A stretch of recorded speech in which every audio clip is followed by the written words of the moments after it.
کدوم یک از فصل‌های کتاب پیترسون جراحی از بقیه مهم‌ترن؟ اگه بخوایم از پیترسون جراحی فصلی رو حذف کنیم، کدوم فصل رو حذف کنیم؟ و همچنین توضیح مختصر درباره تمام 31 فصل کتاب پیترسون جراحی 2019. به نام خدای طب. سلام. دکتر امیرحسین زیرپور هستم و اینجا چنل الیواتوره.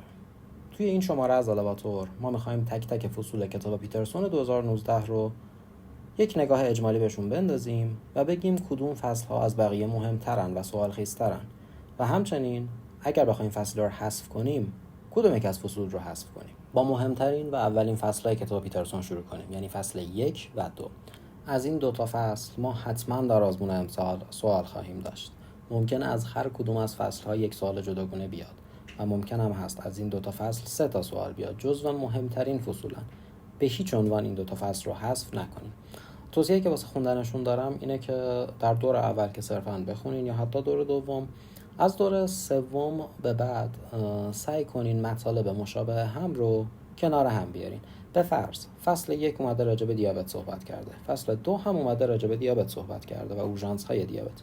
اگر بهتر یاد میگیرین اینجوری که کنار هم باشه دیابت‌ها، کنار هم بیارینشون. یعنی برین ببینین کدوم ور مطلب کمتری داره. به فرض به طور مثال میگم فصل 2 فرض کنین کل دیابتش نکات مهمش و نکاتی که باید حفظ کنین 3-4 خطه، اونو بیارین در کنار فصل 1 اونجا بنویسین و دیگه بعداً وقتی خواستین از دورهای بعدی مرور کنین فقط همون یک صفحه رو مرور کنین، نه این یک صفحه در فصل 1 مرور کنین و از اون ور برین یک صفحه در فصل 2 مرور کنین. صفحه آخر فصل 1 یک جدول داره راجع به داروهایی که ما میتونیم در زمان بارداری و شیردهی تجویز کنیم. این جدول رو در هر کتاب دیدین جدول بسیار مهمیه. توی پیترسون داریم، توی فالاس داریم و با هم تناقض‌هایی داره. حواستون باشه از نظر پیترسون چه دارویی سیفه، حواستون باشه از نظر فالاس چه دارویی سیفه. سر آزمون رفتین، جراحی رو داشتین تستاشو میزدین، سوال اومد فلان آنتی بیوتیک برای مادر باردار سیف است.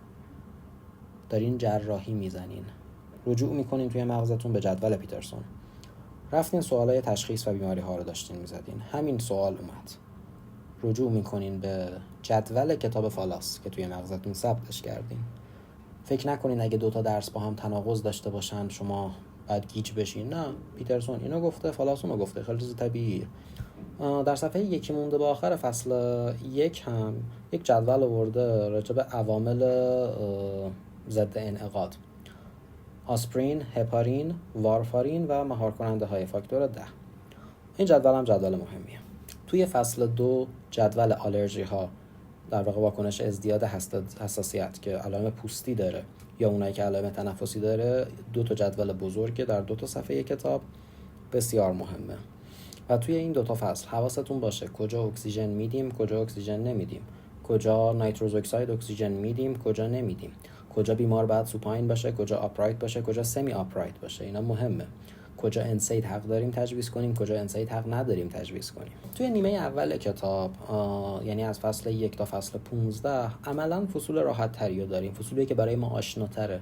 نصفش تقریبا میشه کشیدن دندون، میشه جراحی‌های ساده داخل دهانی که خیلی همون توی دانشگاه انجام دادیم یا بعد از اتمام دوران دانشجوییمون توی طرح یا بعد از اون انجام دادیم و عموماً هم ساده تره و کمتر سوال خیزه.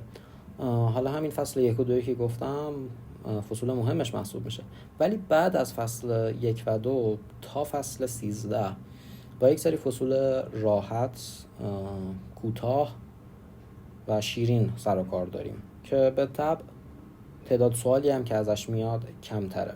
ولی کتاب پیترسون و طراحاش در واقع اینجوری نیستن که بگیم خب هر سال از فلان فصل سوال میدن و هر سال از فلان فصل کمتر سوال میدن. مصداق بارزش سال 1402 بود که عملاً اومدن از فصولی که تا حالا کمتر ازشون سوال داده بودن سوال طرح کردن. پس کتاب پیترسون رو تا حد امکان سعی کنین بخونین همشو و چیزی رو حذف نکنین. با فصل 3 شروع کنیم. اصول جراحی رو میاد بیان میکنه و عملاً فصل ساده ایه. کلاً 3-4 صفحه است. تعداد سوالی هم که تا حالا ازش اومده تعداد کمی بوده، ولی راحت میشه بهش مسلط شد و تستاشو زد. راجع به فصل 4 که ترمیم زخمه، به نظر من فصل بسیار مهمیه. 3 تا مطلب بسیار مهم داره. یکی جدولی که در صفحه 2 فصل آورده شده مراحل ترمیم زخم که از کلمه به کلمش میشه سوال طرح کرد. یکی صفحه بعدش ترمیم ساکت دندون بعد از اکسترکشن، اعدادی که داره. سوال میتونه اینجوری مطرح بشه: اتصال اپیتلیوم روی ساکت دندون در چه روز یا هفته‌ای تکمیل میشه. و مطلب بعدی راجع به آسیب‌های عصبه، نوروپراکسیا، آکسونوتمزیس و نوروتمزیس. مطالب مهمی داره، میتونه به صورت کیس بیان کنه، بیاد بگه این کدوم میشه، یا اسمو بیاره بگه حالا این مثلا چه آسیبی میشه. بریم سراغ فصل 5، کنترل عفونت در جراحی. یک جدول همون اول فصل داره، جدول مهمیه. تفاوت حرارت خشک و حرارت مرطوب، در واقع اتوکلاو و اوون مهمه، اتیلن اکساید مهمه. ولی کلا فصل 5 هم در کنار بقیه این فصولی که داریم به ترتیب میگیم زیاد فصل سوالخیزی نیست، ولی بازم میگم پیترسون از هر جایش ممکنه سوال طرح کنه. بریم سراغ فصل 6، کنترل درد و اضطراب در جراحی. یه سری جاهاش با مالامت همپوشانی داره، یک سری جاهاش با مالامت تناقض داره. شما پیترسون رو یاد بگیرین، بعدن که کتاب مالامت رو هم اومدین بخونین، یک سری جاهاش رو با این تطبیق بدین و بدونین که مالامت اینو گفته، پیترسون اونو گفته. جدول کتاب پیترسون کلا مهمه. جدول صفحه اول فصل 6 که تایم های بی‌حسی موضعی رو داده مهمه. جدول صفحه بعدش ماکسیمم سیف دوز رو داده، اینکه بدونین کدوم دارو بیشتره کدوم دارو کمتره مهمه. بعد میاد راجع به بی‌حسی‌ها صحبت میکنه که یه چیزیه که عملاً هممون بلدیم و حتی اگه یه دوره مالامت خونده باشیم 2-3 صفحه برامون راحت میشه. و صفحه آخر هم راجع به نیتروز اکساید اکسیژن صحبت کرده که بازم میتونه سوال خیز باشه، ولی من حیث المجموع فصل راحتیه. بریم سراغ فصل 7 که بازم زیاد فصل سوال خیزی نبوده، ولی میتونه خیلی راحت ازش سوال طرح بشه. میتونه عکس وسایل رو بده و سوال بخواد. راجع به عکس و شکل من یک توضیح بدم. هیچ ممنوعیتی برای طرح سوال از روی عکس یا شکل، یعنی اینکه عکس رو بدن و مثلا یک سوال راجبش بپرسن، وجود نداره. ولی عموما سوالی که در آزمون دستیاری طرح میشه عکس و شکل نداره. ولی به طور مثال سال 1403 درس ارتودانتیکس فکر کنم 3 تا سوال اولش شکل داشت و خیلی راحت میتونن شکل یک وسیله رو بدن و اسمش رو ازتون بخوان. پس حواستون به شکل هم باشه، فکر نکنین ممکن نیست که از شکل سوال بشه. چرا ممکنه. فصل 8، 9، 10 و 11 راجع به خارج کردن دندون. از اکسترکشن ساده شروع میکنه تا میرسه به کامپلیکیشن های پس از جراحی خارج کردن دندون و عموما هم فصل های سوال خیزی نبوده، ولی شاید از این 4 تا فصل 1 سوال یا 2 سوال در مجموع طرح بشه. فصل 8 اصول خارج کردن دندون های ساده است که فصل راحتی، نکته سختی نداره و خیلی راحت میشه بهش مسلط شد. فصل 9 خارج کردن دندون های مشکله که یه جورایی با فصل 3 بعد تطابقش بدین، چون اینجا هم راجع به فلپ زدن حرف میزنه، البته در دور دوم و سوم. در دور اول صرفاً بخونید، ولی راجع به فلپ زدن صحبت کرده. در فصل 3 هم ما راجع به فلپ حرف زدیم در فصل اصول جراحی و یک سری چیزاش فرق میکنه با اونجا. حواستون به این که ما فلپ رو از کجا شروع میکنیم، کجا تموم میکنیم، چطوری بخیه میکنیم، به چه ترتیبی بخیه میکنیم باشه. راجع به فلپ زدن معمولی، راجع به فلپ برای جراحی خارج کردن دندون، راجع به ایمپلنت، راجع به جراحی عقل، همشو ترتیب فلپ زدن و ترتیب بخیه کردن فلپ رو بدونیم. مثلا بدونیم اول پاپی قدامی رو سوچور میزنیم یا اول پاپی خلفی رو سوچور میزنیم. بریم سراغ فصل 10 که مدیریت دندون نهفته است. به نظر من فصل 10 و 11 مطلب بیشتری برای طرح تست داره به نسبت فصل 8 و 9. جدولی که از صفحه اول فصل 10 آورده مهمه. زمان توقف رویش مولر سوم مندیبل که اگر تا 20 سالگی بود چه شرایطی داره، اگر تا 25 سالگی بود چه شرایطی داره. صفحه بعدی پریکورونایتیس مهمه. در فکر کنم 4 یا 5 پیترسون راجع به پریکورونیت صحبت میکنه. حواستون باشه در دور دوم و سوم خوندنتون اینا رو با هم تطبیق بدین، ببینین کجا چی داره میگه. بسیار مهم. 3 تا طبقه بندی برای دندون عقل فک پایین، یا در واقع 4 تا طبقه بندی بر حسب شیوع، بر حسب راحتی جراحی. طبقه بندی پل و گریگوری اگه اسمشون اشتباه نگم، اونی که کلاس 1 و 2 و 3 داره، اونی که کلاس A و B و C داره. هم میتونه شکل بهتون بده، هم میتونه کیس بده، بگه مثلا سطح اوکلوزال دندون عقل بین CEJ و سطح اوکلوزال دندون هفته در چه کلاسی قرار داره. و راجع به عقل بالا هم دوباره میتونه شیوعش رو بده، هم میتونه راحتی جراحیش رو بده. بسیار مطلب مهمیه. و اعدادی هم که توی فصل 10 آورده شده مهمه. خیلی راحت میتونن سوال بدن. دیده شدن فولیکول دندون عقل در رادیوگرافی از چه سنی شروع میشه؟ 6 سالگی، 6 ماهگی، 12 سالگی، 15 سالگی. و اینکه برای جراحی هر دندون عقل مندیبل به چه ترتیبی عمل میکنیم باز مهمه. میاد میگه دندون مزیو انگولر، حالا تو اول چی کار میکنی؟ دندون رو نصف میکنی، دندون رو از سی جی قطع میکنی، نیمه دیستالی دندون رو جدا میکنی، نیمه مزیالی دندون رو جدا میکنی. فصل 11 دوباره به نظر من فصل مهمیه، مدیریت بیمار پس از خارج کردن دندون. اعداد مهمه، اینکه چند ساعت یا چند روز بعد از کشیدن چه کاری بیمار میتونه انجام بده، چه کاری بیمار نمیتونه انجام بده. اینکه تا چه مدت درد داریم، پیک درد کیه، تا چه مدت ادم داریم، تا چه مدت تریسموس داریم. اعداد مهمه و کلا عوارض جراحی عقل مهمه. اینکه اگه ریشه رفت تو سینوس چیکار کنیم، اینکه که اگر ریشه رفت تو فضای اینفراتمپورال چیکار کنیم، ریشه رفت تو فضای ساب مندیبولر چیکار کنیم. هر کدوم از اینا مهمه. در چه شرایطی میتونیم ریشه رو بذاریم، در چه شرایطی حتما باید ریشه خارج بشه. کلا این فصل با اینکه اول فصل اومده که توی چند سال اخیر کلا 3 تا 4 تا سوال ازش طرح شده، به نظر من فصل سوال خیزیه. تک تک کامپلیکیشن ها رو میتونن سوال بدن، باز شدگی سینوس رو میتونن سوال بدن، اعدادش رو بدن، مراقبتاش رو بخوان، خونریزی پس از اکستراکشن، موادی که برای خونریزی استفاده میکنیم، همه اینا مهمه. میریم سراغ فصل 13. یکی از فصول مهم آزمون دستگیریه. در کنار فصل 1 و 2 فصل 13 رو هم اضافه کنید. فصل بسیار مهمیه، جراحی های پیش پروتزی و عملا هر سال یک سوال رو داره. حواستون به بی‌حسی‌ها باشه. برای هر کدوم از این اعمال چه بی‌حسی استفاده میکنیم، تک تکشون رو بدونین، کدوماشو میتونیم آگمنت کنیم، کدوما رو حتما باید حذف کنیم. تکنیک های آلوئولوپلاستی مهمه. در صفحه دوم یا سوم فصل آلوئولوپلاستی ساده، آلوئولوپلاستی دین، طرح درمان هایپرپلازی فیبروزه التهابی مهمه، که الکتروسرجری میکنیم، که نمیکنیم، که بخیه نمیزنیم، همه اینا مهمه. کلا این فصل رو کامل بلد باشیم. فرنکتومیا بسیار مهمه. 4 نوع فرنکتومی داریم، انواعش رو بدونین کدومشون چه مزیتی بر اون یکی داره. وستیبولوپلاستیا به شدت مهمه، کامل بلد باشین با جزئیات. زمان مورد انتظار پس از جراحی پیش پروتزی جهت قالب گیری اعدادش مهمه. مدت زمان استفاده از اسپلینت یا پروتز فوری باز مهمه.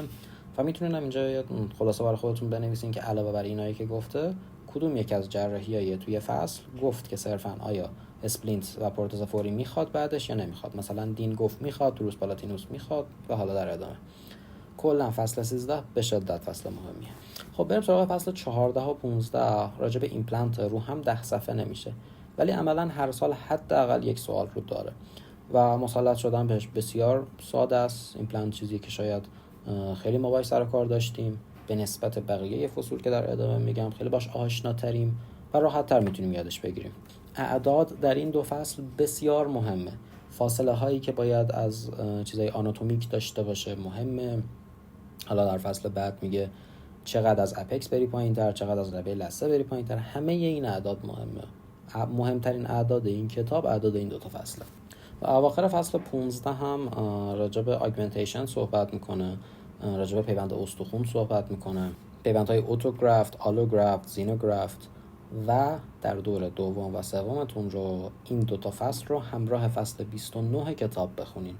فصل 29 کتاب هم دوباره راجع به آگمنتیشن ولی در ابعاد وسیع‌تر صحبت میکنه. اینجا صرفاً آگمنت فک رو میگه برای ایمپلنت، اونجا کلا راجع به آگمنت و بازسازی فک حرف میزنه، ولی مطالبش هم پوشانی و گاهی تناقض ممکنه داشته باشه. این دو تا فصل رو در کنار هم بخونید. بازم میگم اعداد فصل 14 و 15 یعنی فصول ایمپلنت کتاب پیترسون بسیار مهمه. میریم سراغ فصل 16 و 17 کتاب. دو تا فصل مهمیه، ولی فصل 17 فصل به شدت سنگینیه و به نظر من اگر کسی میخواد یک فصل از این کتاب حذف کنه، اون فصل 17 چون به شدت فصل سنگینیه. اول فصل 16 یه جدول میده راجع به باکتری هایی که در عفونت‌های گلدانوژنیک وجود داره، هوازی و بی هوازی. ترتیبش رو بلد باشین. کلا راجع به چیزای اینجوری ایدئال اینه که شما تموم جدول رو بلد باشین با درصد. خب ولی ما انسانیم، مغزمون تا یه حدی کشش داره. اگر دیدین تا حالا مثلا از اون اعداد سوال نیومده، صرفا ترتیب رو حفظ کنین و در درجه بعدی باز اگه خواستین کمتر حفظ کنین، صرفا بیشترین و کمترین رو حفظ کنین.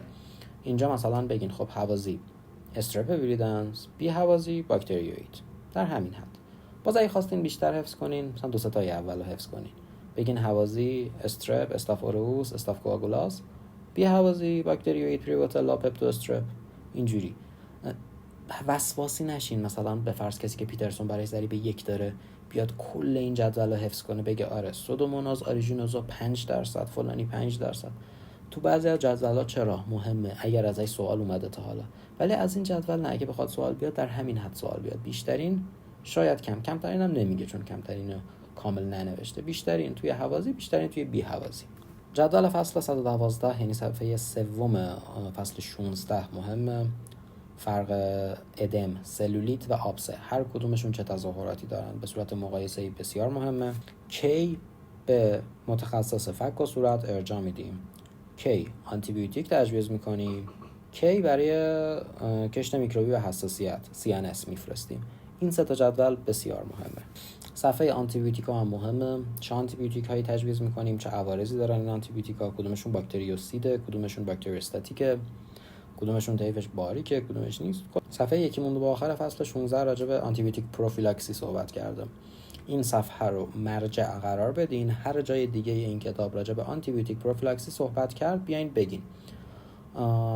مثلا در فصل 29 فکر کنم میاد میگه پیوند استخوان آنتی بیوتیک پروفیلاکسی میخواد چون جراحی ماژوره، اونو بیارین کنار این بنویسین. فصل 17 یکی از سخت‌ترین فصول کتاب پیترسون، ولی میتونه مهم باشه برای کسایی که جراحی براشون ضریب داره. به نظر من هیچ فصلی از پیترسون حذف نکنن، هیچ فصلی از پیترسون حذف نکنن. اگر خواستن حذف کنن از مالامت حذف کنن و اینم بخونن. نیازی نیست تک تک کلمات این فصل رو بلد باشین. ممکنه ساده ترین سوال از این فصل بیاد و شما اگه فصل رو حذف کرده باشین نتونین بخونین. ولی برای بچه‌ها که جراحی براشون ضریب 1، علاوه بر این که تعداد زیادی از فصل‌های مالامت رو حذف کنن که حالا در جلوتر من میگم در ویدیوهای آینده، این فصل رو هم میتونن بذارن جزء حذفیاتشون. اول من راجع به جدولی که آخر فصل آورده شده صحبت کنم. جدولی که شاید نگاش کنین اصلا قید آزمون بخواین بزنین، ولی چیزی که از همه چی مهمتره اینه که برای فلان فضا ما دسترسی جراحیمون داخل دهانی یا خارج دهانی. احتمال اینکه از این سوال بیاد از همه چی بیشتره. یا اینکه کدومی که از فضاهای زیر، فضای پیشرفته است، فضای ثانوی است، فضای اولیه است، یا اصلا فضای مگزیلری یا ماندیبولره. مثلا فضای باکال طبق این جدول فضای مگزیلری اولیه است. نه بزنیم ماندیبولر اولیه. شکلا به نظر من، مخصوصا شکلایی که خود دکتر عالم دست نویس نوشته، به فهم مطلب بسیار کمک میکنه. این یکی از فصلاییه که به نظر من یه بار کامل ویدیو رو گوش بدین، شکل‌ها رو ببینین، متوجه بشین، بعد متن رو بخونین. و واسه دوره هم من کاری که خودم میکردم، اولی یه سر به کل شکل‌های این فصل میزدم تا دوباره بیاد تو ذهنم آره فلان فضا که میگه چی بود، فضای آلار کجا بود، دینجر اسپیس کجا بود، متوجه بشم، یه ریویوی برام بشه، حالا متن رو بخونم که بتونم بهتر متوجه متن بشم. این قضیه هم که کدوم عضله کجا وصل میشه و اگه بالای عضله عفونت تخلیه بشه چه فضایی رو درگیر میکنه، پایین عضله تخلیه بشه چه فضایی رو درگیر میکنه، بسیار مهم بوده. سال 403 هم سوال بوده. کلا این فصل مهم و سنگینیه دیگه، حواستون بهش باشه. خب فصل 18 جراحی اندودونتیک. این فصل به نسبت بقیه فصل‌ها سوال کمتری ازش میاد. اینکه کی اپیکو کنیم اصطلاحاً، که اپیکو نکنیم مهمه که در یک جدول دکتر عالم آورده. آنتی بیوتیکی که تجویز کنیم مهمه. اصلا آیا سوالی میشه آیا آنتی بیوتیک باید تجویز کنیم یا تجویز نکنیم؟ خب شما الان کتاب جلوت میگه آره دکتر زیرپور نوشته دی که، ولی خب همین رو سر آزمون سعی کن یادت باشه. فلپی که میدیم مهمه. و حالا فصل 19 رادیوتراپی و شیمی درمانی، یکی از فصل‌های مهم آزمون دستیاری دندون پزشکی. اول اومده راجع به رادیوتراپی صحبت کرده، مهمه. هر چیزی که میگه مهمه. اینکه قبل از شروع رادیوتراپی چه کارهایی باید انجام بشه، حین رادیوتراپی چه کارهایی باید انجام بشه، پس از رادیوتراپی چه کارهایی باید انجام بشه، کی آنتی بیوتیک پروفیلاکسی انجام میدیم، کی نمیدیم، کی هایپرباریک اکسیژن استفاده میکنیم، کی نمیکنیم. جدول آخر رادیوتراپی مهمه که در چه دوزی چه اتفاقاتی میفته. بعد راجع به شیمی درمانی صحبت میکنه، مجددا مهمه. شیمی درمانی رو با رادیوتراپی قاطی نکنین لطفاً. بعد راجع به امبرونج صحبت میکنه، به شدت سوال خیزه. تا حالا 6 بار یا 7 بار از فقط امبرونج سوال شده و مطالبش هم ساده تر از شیمی درمانی رادیوتراپی و راحت تر میتونین یاد بگیرین. فصل 20 سینوس ها. یا راجع به سینوس ها صحبت میکنه. حواستون با فصل سینوس درس رادیولوژی باشه، مخصوصا برای بچه‌ای که میخوان خود جراحی قبول بشن، هر دو تا درس براشون ضریب داره. حواسشون باشه این کتاب چی میگه، اون کتاب چی میگه، قاطی نکنین با هم. اون 3 تا ضایعه‌ای که میگه در زیر تایتل سودوسیست های سینوس مهمه که خود سودوسیست، موکوسل، ریتنشن سیست، هر کدومش رو بدونین چی میخواد بگه راجبش. درمان باز شدن سینوس یا همون OAF مهمه که اگر فوری بود چیکار میکنیم. حواستون باشه اینجا رو کنار کامپلیکیشن های کشیدن دندون بخونید. فصل 10 11 یا 9 بود کدوم بود که جدول آورده بود، اگر زیر 2 میلیمتر بود، اگر بین 2 تا 6 میلیمتر بود، اینو با اون بخونین. و حالا اگر درمان تأخیری بود چیکار کنیم، این دوتا رو با هم بخونیم. فصل 21 غدد بزاقی به شدت مهمه. اینکه هر غده از چه عصب گیری میکنه، فرق غده بزاقی اصلی غده بزاقی فرعی در صفحه اول. مثلا میاد اسم ابنه رو میاره، میگه این کدوم غده بزاقیه.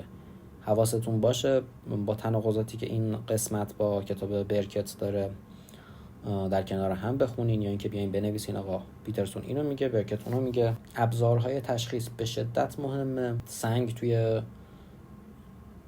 غده سابمندیبولر داریم، با چه گرافی میتونیم ببینیمش. سنگ توی غده پاروتید داریم، با چه گرافی میتونیم ببینیمش. نماها مهمه در صفحه بعدی. سیالودوشیت چه نمایی داره، سیالودنیت چه نمایی داره، تومور چه نمایی داره، CT CBCT MRI اولتراساوند. و صفحه بعدیش دوباره به شدت مهمه. سوال میاد در بررسی بدخیمی از چه مدالیتی استفاده میکنیم. در استیجینگ اولیه تومور، در تشخیص و طرح درمان فالوآپ شوگرن، در تشخیص سندرم شوگرن، در افتراق ضایعات سطحی خوشخیم و بدخیم. همه اینا مهمه. و یک سری شیوع آورده به ترتیب گفته توی اوایل فصل راجع به حجم بزاق گفته، راجع به اینسیدنس رادیو اوپک بودن سنگ گفته، راجع به اینسیدنس خود سیالولیت گفته، راجع به اینسیدنس تومورهای بزاقی گفته. و اینجوری حفظ کنین که همه ترتیب ها اینجوریه: سابمندیبولر، پاروتید، سابلینگوال و ماینورها، بجز تومورها که شیوع تومورهای بزاقی اینجوریه: پاروتید، فرعی، سابمندیبولر، سابلینگوال. و سوال 403 هم بودش این چیزی. کلا این فصل مهمیه، واقعا نمیتونم بگم اینجاش مهمه. همه این فصل مهمه، مخصوصا جدول صفحه آخرش. میریم سراغ فصل 22 و 23 که یکم کارمون راحت تر میشه، یکم مطالب آسون تری داره و خب به تبع سوال کمتری هم داره. اینکه هر بایوپسی برای چه چیزی استفاده میشه، یا یک کیس میدن میگن بایوپسی اینسیژنال میخواد یا اکسیژنال میخواد، یا فاینال اسپیریشن بشه، اینا مهمه. اعدادی که میاره مهمه. صفحه آخر اسپیریشن ها مهمه. اگه آسپیره کردیم چرک دیدیم چیه، اگه هوا دیدیم چیه، اگه خون دیدیم چیه. فصل 23 درمان جراحی ضایعات پاتولوژیک دهان. بازم مثل فصل 22 فصل تولدی ساده ایه. راجع به تومورها، اینکه چه ریزکشنی، مارجیناله، کدومش پارسیله، کدومش توتاله و کدومش کامپوزیت ریزکشن مهمه. سال 403 هم سوال بوده. و جدول صفحه بعدش به شدت مهمه، اینکه کدوم تومور رو ما چه درمانی براش انجام میدیم. کدوما کامپوزیتن، کدوما انوکلیشنن، کدوما ریزکشن مارجینال یا پارشیلن. شما اینو بدونین، همه خوشخیما انوکلیشنن، همه بدخیما کامپوزیتن. فقط ستون وسط رو حفظ کنین که آملوبلاستوما، آملوبلاستیک اودونتوما، پینبورگ و میکسوما و SOT و دیگه. حالا تا اینجا گفتم، دو تا آخرش هم بگم دیگه. کندروبلاستومای خوشخیم و همانجیوما. حواستون باشه که همانجیوما هم براش انوکلیشن انجام میشه، هم ریزکشن مارجینال. فصل 24 و 25. فصل 24 آسیب بافت نرم و دنتال والاره. فصل 25 شکستگی های صورت. این دو تا فصل هم بسیار مهم و سوال خیزه، حواستون باشه و تک تک کلمات و جملاتش مهمه. صفحه اول فصل 24 راجع به آسیب بافت نرم صحبت میکنه، بدونین کدومش آنتی بیوتیک میخواد، چه سیستمیک چه موضعی. بعد راجع به آسیب های دنتال والر صحبت میکنه، اعدادش مهمه، اعداد اسپلینتش بسیار مهمه، اوالژن بسیار مهمه. در دور سوم یا چهارمتون این فصل رو در کنار فصل ترامای اطفال، در کنار فصل ترامای اندو، در کنار فصل ترامای رادیو و هر کتاب دیگه‌ای که دارین اینا رو با هم بخونین. فصل مهمیه دیگه، چیزی ندارم راجعش بگم. فصل 25 هم باز بسیار فصل مهمیه. علامت‌ها رو بدونین: پری اوربیتال اکیموسیس، بتل ساین، اکیموز کف دهن چی بهمون میده، آنیزوکوریا چی بهمون میده، حرکات غیر طبیعی کره چشم نشون دهنده چیه، تلکانتوس اگر دیدیم نشون دهنده چیه. بعد شیوع شکستگی مندیبل رو میگه. حواستون باشه این شیوع با شیوعی که در کتاب رادیو میگه فرق داره. در دور دوم سومتون اینا رو کنار هم بخونین. انواع شکستگی ها رو میگه، باز در کنار فصل ترامای رادیو بخونین اینا رو. شکستگی های میت فیس رو میگه. اینم کلا همش مهمه، من هیچی ندارم راجعش بگم. بعد دوباره اینجا هم IMFش اعدادش مهمه. اینترمگزیلری فیکسیشن اعدادش مهمه. اینکه درمان شکستگی مندیبل به صورت بسته مثلا 6 هفته است، به صورت بسته در میاره بیدندان چند هفته است، حالا با دیرکت وایر چند هفته است، با پیچ و پلیت چند هفته است. فصل 26 هم اصلاح ناهنجاری های دندونی صورتیه یا به قول ما جراحی ارتوگناتیک. فصل مهمیه. انواع تکنیک های ارتوگناتیک فصل مهمیه. حواستون باشه کدوم تکنیک برای چه مشکلی استفاده میشه. اگه بیمار مندیبلش بزرگ بود، اگر بیمار مندیبلش کوچیک بود، اگر بیمار مگزیلاش بزرگ بود، اگر بیمار مگزیلاش کوچیک بود، هر کدوم چه علائمی دارن و چه جراحیایی براشون استفاده میشه و هر جراحی چطوری انجام میشه و هر جراحی چه کامپلیکیشن هایی داره. بار اولی که میخونین چون اولین باریه که اسمش به گوشتون خورده، بله براتون سنگینه، ولی واقعا فصل سنگینی نیست. بریم فصل 27. باز یکم کار ساده تر میشه اینجا و تعداد سوالی هم که ازش تا حالا اومده کمتر بوده. راجع به جراحی زیبایی صورت، به این نکته توجه کنین که برای هر جراحی برشی که میدیم باید در کجا باشه. به فرض میگه میخوایم لیفت مید فیس انجام بدیم، حالا لیفت مید فیس برشاش کجاست؟ میگه میخوایم لیفت گردن انجام بدیم، بلفاروپلاستی انجام بدیم، برشاش کجاست؟ برشا مهمه. و صفحه آخر هم این روش غیر جراحی هم باز مهمه، ولی من خودم هیچ وقت با خوندنش کنار نیومدم. فصل 28 کلفته. این فصل رو در کنار قسمت هایی که راجع به کلفت در کتاب اورتو صحبت کرده با هم بخونن، که خود اورتو هم 2 جا راجع به کلفت صحبت کرده، یه جا راجع به رخداد کلفت، یه جا راجع به درمان کلفت. اینو با اون کنار هم بخونن، مخصوصا جدول صفحه آخر فصل 28 پیترسون رو در کنار اون جدول کوچولویی که توی اورتو اومده با هم بخونن، بدونن هر درمان در چه تایمی انجام میشه. میخوای گرافت کنی در چه تایمی باید گرافت کنی، میخوای لبو ببندی در چه تایمی باید لبو ببندی. و یه تناقضات ریزی هم با هم دارن 2 تا کتاب دیگه، شما بدونی پیترسون چی میگه، اورتو چی میگه. این فصل هم فصل مهمیه. فصل 29 بازسازی نواقص فک به وسیله جراحی. گفتم این فصل رو در کنار فصل 15 یا فصل دوم ایمپلنت بخونین، مطالب تا حدودی مشابهی داره ولی فصل زیاد سوالخیزی نبود. 2 تا فصل آخر کتاب مجددا مهمه، همونجوری که 2 تا فصل اول کتاب مهم بود. یعنی فصل 30 نوروپاتولوژی صورت، مطالب بسیار مهم و حفظی داره. انواع دردهای صورتی نوروپاتیک، نورالژی ترایجمینال، نورالژی پری ترایجمینال و اون 2 تا بعدیش تک تکشون مهمه، هر کدومو بدونین چه نوع دردی دارن، چه نشونه هایی دارن. سردردها مهمه، هر 4 تا سردرد که در جدول صفحه 1 مونده با آخر فصل عملاً خلاصه شده. شما میتونین باز متن رو بخونین، اگه چیز اضافه‌ای داشت باز به این جدول اضافه کنین و فقط جدول رو حفظ کنین و باز توی دوره‌های بعدی صرفاً یه نگاه به متن بندازین ولی از روی جدول حفظ کنین. و در نهایت فصل آخر کتاب پیترسون جراحی، کتاب شیرین پیترسون جراحی، اختلالات تمپورومندیبولر به شدت فصل مهمیه. انواع بیماری هایی که رخ میده مهمه، مراحلش مهمه، اینکه در هر مرحله چه اتفاقی میفته مهمه. انکیلوز ها مهمه. انواع درمانش، درمان های برگشت پذیر یا درمان های جراحی، مجددا از تک تک کلماتش میتونه سوال بشه. و راجع به مروری بر آنتی بیوتیک ها تا حالا ازش سوال نیومده، من خودم هم نخوندم، ممکنه سوال بیاد. اونایی که جراحی براشون ضریب داره بخونن، اونایی که جراحی براشون ضریب دار نیست نخونن.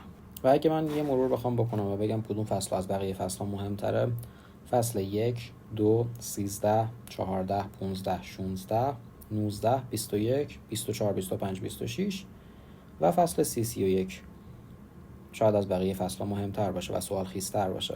راجع به کتاب پیترسون هم یه توضیح دیگه بدم. کتاب پیترسون شاید در دوره اول به نظر کتاب ساده‌ای بیاد و به نسبت بقیه کتاب روون‌تری بیاد، ولی به شدت نکته داره و از مرورش غافل نشین. فکر نکنین خب پیترسونه که بلدم برم سراغ بقیه درس‌ها، نه، روی پیترسون وقت بذارین.